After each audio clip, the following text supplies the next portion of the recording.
If your idea of a perfect day involves staying in, being comfortable in your own space, maybe reading, watching something you love, cooking a quiet meal, or simply doing nothing at all, and yet somehow you've spent years feeling like something is wrong with you for feeling that way, this video is for you. Because the world has a very loud opinion about people who prefer home over everything else. It calls them antisocial. It calls them boring.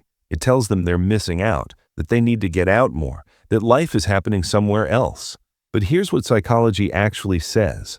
The love of staying home isn't a sign of fear or failure. For many people, it is one of the most self-aware, emotionally intelligent, and mentally healthy choices they can make. So let's talk about who you really are. The person who loves staying home. First, you are someone who restores energy from within. Psychology shows that one of the most fundamental differences in human personality is how people recharge. Extroverts gain energy from social interaction. They leave a party feeling alive. But introverts, and research suggests this describes roughly half of all people, gain energy from solitude and calm environments. The science behind this is real. Studies on brain chemistry show that introverts have a higher baseline level of arousal in the nervous system, meaning the outside world can feel overstimulating much faster. So when you choose home over a crowded event, you're not being antisocial. You're being biologically honest. You know what your mind and body need to function at their best. That kind of self-knowledge is rare, and it is powerful. Second, your home is your emotional regulation center. Research indicates that people who feel a strong attachment to their home environment often have a highly developed ability to self-regulate, meaning they manage their emotions, stress, and mental energy in healthy, intentional ways. When the outside world gets overwhelming, and it often does, home becomes the place where you decompress, reset, and return to yourself. Think about it. At home, you control the noise level. You control who is around you. You control the pace of everything. For someone with a sensitive inner world, that control isn't comfort-seeking. It's survival. It's how you protect your mental clarity so you can show up fully when it truly matters.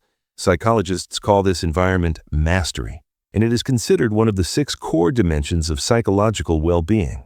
Third, you have a deeply rich inner world. Psychology shows that people who are content, spending long periods of time alone at home, tend to score very high in a personality trait called openness to experience, specifically the inner dimension of it, meaning a rich imagination, deep thinking, and a complex internal life.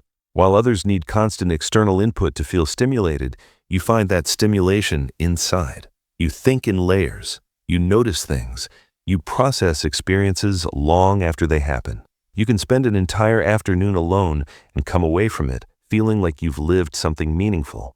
Because inside your mind, you have. Research by psychologist Esther Buchholz suggests that solitude is not the absence of life, but a deeply necessary part of the human experience, especially for creative and deeply feeling individuals. Your love of home isn't emptiness, it's fullness of a different kind. Fourth, you value quality over quantity in everything, including people. Research indicates that people who prefer staying in tend to invest more deeply in the relationships they do have, rather than spreading themselves across many shallow connections. When you're not spending energy on obligatory social appearances, you have more of yourself to give to the people who truly matter. You're the friend who shows up completely when it counts. You're the partner who is fully present, because you haven't exhausted yourself performing for the world all day. Studies on social connection and well-being consistently show that it is the quality of relationships, not the quantity, that determines emotional health and life satisfaction. You already live this truth instinctively. While others collect connections, you cultivate them. Here's what I want you to take away from all of this.